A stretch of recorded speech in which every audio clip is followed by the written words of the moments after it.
سب کچھ ہو بیوی نہ ہو تو تنہائی کا احساس مار دیتے ہیں۔ اس سے ایک اور مطلب نکلتا ہے کہ لباس کے بغیر ایک لمحہ گزارا نہیں۔ سارا دن پانی نہیں پیتے ہیں، اب میں بیان میں پانی پی رہا ہوں، لیکن 16 گھنٹے تو گزارے ہیں نا، پانی نہیں پیا، کھانا نہیں کھایا، 16 سیکنڈ لباس کے بغیر گزار سکتے ہیں؟ بولو، کوئی بھی کمرے میں نہ ہو، تم تنہا ہو، تم کپڑے اتارو تو تم اپنے آپ کو عجیب فیل کرو، تم خود اپنے آپ کو چادر میں چھپانے کی کوشش کرو۔ ان لباس ایک ایسی زبردست ضرورت ہے بلا دلیل کہ تم تنہا کمرے میں بھی کپڑے اتارو تو تم اپنے آپ کو عجیب سا محسوس کرتے ہو۔ اس سے پتہ چلا کہ بیوی کے بغیر کوئی زندگی نہیں ہے اور خامد کے بغیر عورت کی کوئی زندگی نہیں ہے۔ یہ ہمارا بدبخت معاشرہ ہندی کہ کسی بچی کو طلاق ہو جائے وہ گل سڑ کے مر جاتی، اس کی شادی نہیں ہوتی۔ کوئی جوان بچی بیوہ ہو جائے وہ سسک سسک سے مر جاتی، اس کی شادی نہیں ہوتی۔ کوئی 40-50 سال کا ہو جائے مرد، اس کی بیوی مر جائے، کوئی اس کو لڑکی دینے کے لیے تیار کوئی نہیں۔ اور لباس کا لفظ بتاتا ہے کہ شادی کے بغیر انسان ننگا ہے، اور ننگے انسان کا کوئی کہیں بھی گزارا نہیں ہے۔ لفظ لباس بتاتا ہے کہ ہم اس چیز کو رواج دیں کہ شادیاں ہوں، بیوہ کی شادی ہو، مطلقہ کی شادی ہو، کوئی کس کی بیوی مر جاتی ہے۔ حضرت ابن مسعود کا فرمان ہے اگر میری موت میں 10 دن باقی ہوں تو بھی میں شادی کر دوں گا اگر میری بیوی مر جائے۔ ابو ہریرہ کہتے ہیں اگر میری زندگی میں 7 دن باقی ہوں اور میری بیوی مر جائے تو میں 1 ہفتہ بھی شادی کے بغیر نہیں رہوں گا، میں شادی کر لوں گا۔ تو ہم ایک ہندی معاشرے سے متاثر ہیں جہاں بیوہ کی کوئی سنوائی نہیں، مطلقہ کی کوئی سنوائی نہیں، اور کوئی جوان بھی 2-4 بچے ہوں بیوی مر جائے تو اس کی کوئی شادی نہیں ہے، سسک سسک سے وہ بلک بلک کے زندگی گزارتے ہیں۔ ہم لوگ اس کو رواج دیں۔ لباس، لفظ لباس بتا رہا ہے کہ جیسے لباس کے بغیر ایک لمحہ آدمی چین سے نہیں بیٹھ سکتا، ایسے ہی اس رشتے کے بغیر زندگی میں کوئی خوبصورتی نہیں، کوئی حسن نہیں۔ میں نے جیسے کہا لباس سب سے قریب ہے، تو اس کے بعد بیوی کا حق سب سے پہلے آ جاتا ہے۔ ماں باپ کی طرف سے زیادتی آئے تو تمہارے ذمہ ہے اپنی بیوی کو بچاؤ، اللہ کے واسطے اپنی بیویوں کی حفاظت کرو۔ ہاں تمہاری بیوی کی طرف سے زیادتی آئے تو اللہ کے واسطے ماں باپ کی حفاظت کرو۔ تو اس کا مطلب یہ نہیں کہ تم ڈنڈا اٹھاؤ، اپنے اخلاق کیسے بناؤ، سپرنگ بن جاؤ، سپرنگ جو پریشر سے کو قبول کر کے دب کر کے نیچے چلا جاتا ہے، نیچے جانے میں جڑ جانے کا نظام چھپا ہوا ہے کہ جھک جاؤ۔ ماں باپ ناراض ہو ان کے پاؤں پکڑ لو، بیوی ناراض ہو اس کے پاؤں پکڑ لو۔ ذلت میں عزت چھپی ہوئی ہے، ساری زندگی کا تجربہ بتا رہا ہوں۔ ذلت اللہ کی رضا کے لیے ذلت اٹھانے میں عزت چھپی ہوئی ہے۔ ہن لباس لکم، کتنا ہی مجھے غصہ چڑھا ہو میں اپنے کپڑے پھاڑوں، مجھے غصہ آ گیا میں نے اپنے کرتے پھاڑنے میں، کسی یہ پاگل تو کرے گا، سمجھدار دوے کا کرتا پھاڑے گا، اپنا نہیں پھاڑے گا۔ اب مجھے بیوی پہ غصہ چڑھ گیا تو میرا لباس ہے، اس کو تار تار کر دوں، گالیاں دوں، تھپڑ مار، تو ایسا ہی جیسے میں اپنے کرتے کو پھاڑ رہا اور اپنے کرتے کو تار تار کر رہا۔ بیوی کو غصہ چڑھے تو وہ اپنے کپڑے پھاڑتی ہیں۔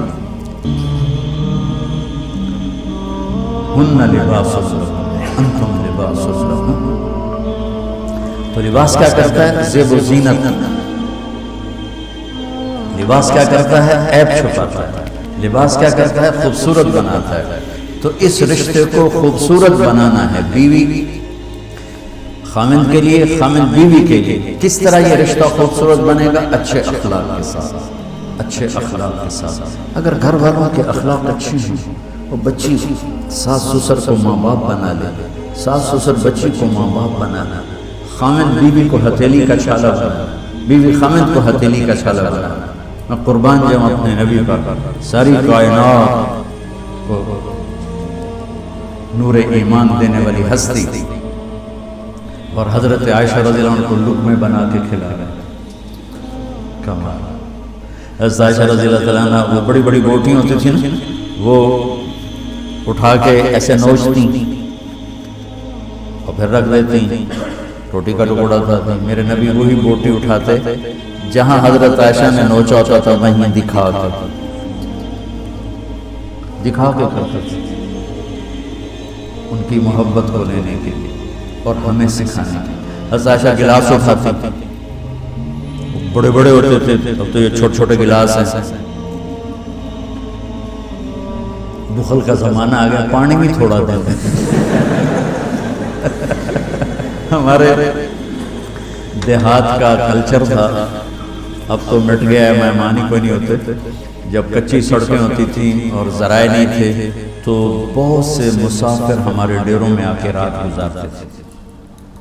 ہماری پہچان والے نہیں، اجنبی راہگیر، کوئی پہچان والے بھی، لیکن جو بھی تھے، کوئی اپنے ہیں، پہچان والے ہیں، دوست ہیں، مسافر راہگیر ہیں، ان کو رات کو کھانے کے بعد دودھ پلانا یہ ہماری تہذیب تھی کہ جتنے بھی ہیں ڈیرے میں 15 ہیں، 20 ہیں، ایک ہے، جاؤ بھائی روٹی کھا لی، نہیں دودھ پیو سارے.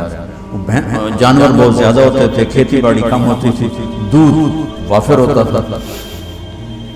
وہ گلاس اتنے بڑے بڑے ہوتے تھے، 3-3 پاؤ کا گلاس. تو ایک ہمارے دادے کے زمانے کا نا چاچا لال سنپال، وہ آ گیا دیرے میں، نوکر گیا دودھ پلانا، تو گلاس کو دیکھ کے نوکر سے کہتا پتر میں نہیں پیندا. اسا کہا چاچا کیوں نہیں پینا؟ اسا کہا دو تو ود پینا تو بے غیرت بنا، تے دو تے میرا گزارا نہیں جایا.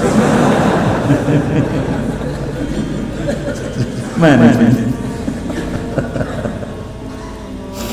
تو حضرت عائشہ رضی اللہ عنہ گلاس اٹھاتی اور یہ کیا، یہ رکھا. میرے نبی اٹھاتے اور جہاں حضرت عائشہ کے ہونٹ لگے ہوتے تھے وہاں ہونٹ رکھ کے. یہ زندگی سکھائی ہے. یا عائشہ، کیا محبت سے بولا عائشہ، یا عائشہ، یہ عاشقانہ انداز ہے، محبوبانہ انداز ہے. یا حمیرہ، عائشہ اور دوڑ لگائیں. عائشہ مجھے پتہ چل جاتا جب تو میرے اوپر ناراض ہوتی ہے. حضرت عائشہ نے کہا وہ کیسے؟ کہ جب تو میرے اوپر ناراض ہوتی ہے تو یہ نہیں کہتی مجھے رب محمد کی قسم، تو کہتی مجھے رب ابراہیم کی قسم.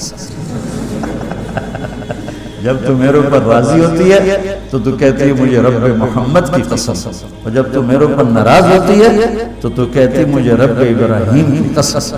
کہ یا رسول اللہ صلی اللہ علیہ وسلم نام ہی آپ کا نہیں لیتی، میرا تو دل آپ پہ کیا، میری جان قربان ہے آپ کا.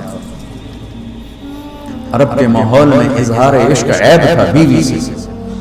ہاں، معشوق سے اظہار عشق ساری شاعری پڑھی پڑھو، تم نے شعراء جاہلیت پڑھو یا بعد پڑھو، بھری پڑھی.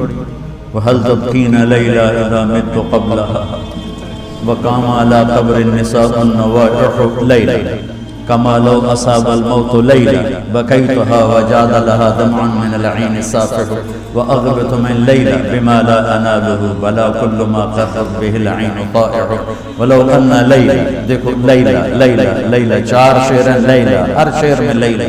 ولو أن ليلة الأخيلية سلمت علي بدوني جندل والصفائح لسلمت تسليم البشاشة أو زخا إليها صدى من جانب القبر سائح.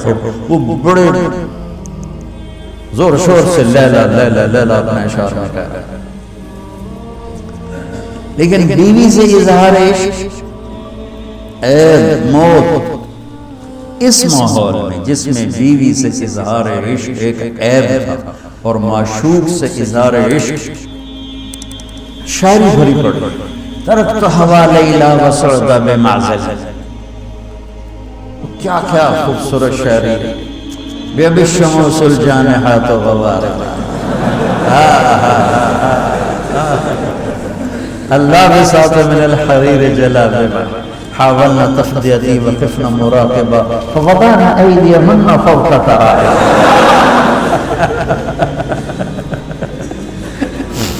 عرب کی شاعری بھری پڑی ہے عشق و معشوقی سے. اس ماحول میں میرے نبی سے ایک شخص کہتا ہے یا رسول اللہ من احب الناس الیک، آپ کو سب سے زیادہ کس سے پیار ہے؟ بھری محفل ہے، مسجد الگ الگ یوں کر کر پوچھ رہا ہوں، بھری محفل میں آپ سب سے زیادہ کس سے پیار کرتے ہیں؟ تو آپ نے زور سے کہا عائشہ سے۔ اللہ اللہ،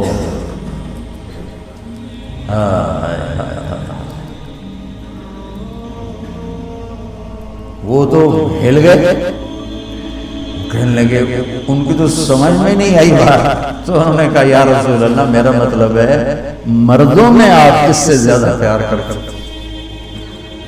تو آپ کو اندازہ ہو گیا بھائی کیوں یہ پوچھ رہا ہے، اس کو ہضم نہیں ہوا جواب، تو آپ نے کہنا تھا ابو بکر سے، تو آپ نے فرمایا مردوں میں عائشہ کے عباس، ابو بکر عائشہ کے عباس، کیا زندگی سکھائی، ہن لباس لکم وانتم لباس لہن، یہ تمہارا لباس ہے، تمہیں کتنا غصہ چڑھے لباس تو نہیں پڑھو، تمہیں غصہ چڑھے بیوی کو بے عزت نہ کرو، بیوی کو غصہ چڑھے تو کرتا پڑے، اپنا دوپٹے کو آگ میں ڈالے، اس کو بچائے گی، صرف پاگل یہ کام کرتا ہے۔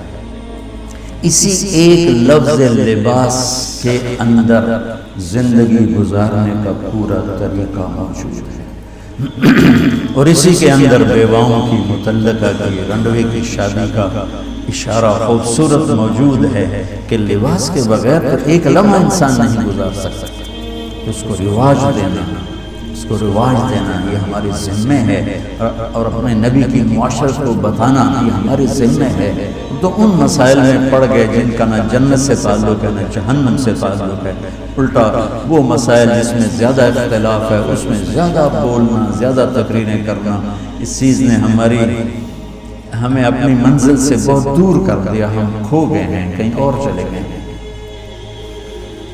تو اس عرب کے ماحول میں میرے نبی نے لباس بنا کے دکھایا۔ صفیہ رضی اللہ تعالیٰ عنہ چھوٹے قد کے تھے، اونٹ پہ سواری کے لیے وہ خود نہیں کر سکتے، آپ نے اپنا گھٹنا آگے کر دیا، حضرت صفیہ نے آپ کے گھٹنے پر پاؤں رکھا اور اس کو زینہ بنا کے آپ نے ان کو اوپر چڑھایا، زینہ بنا کے۔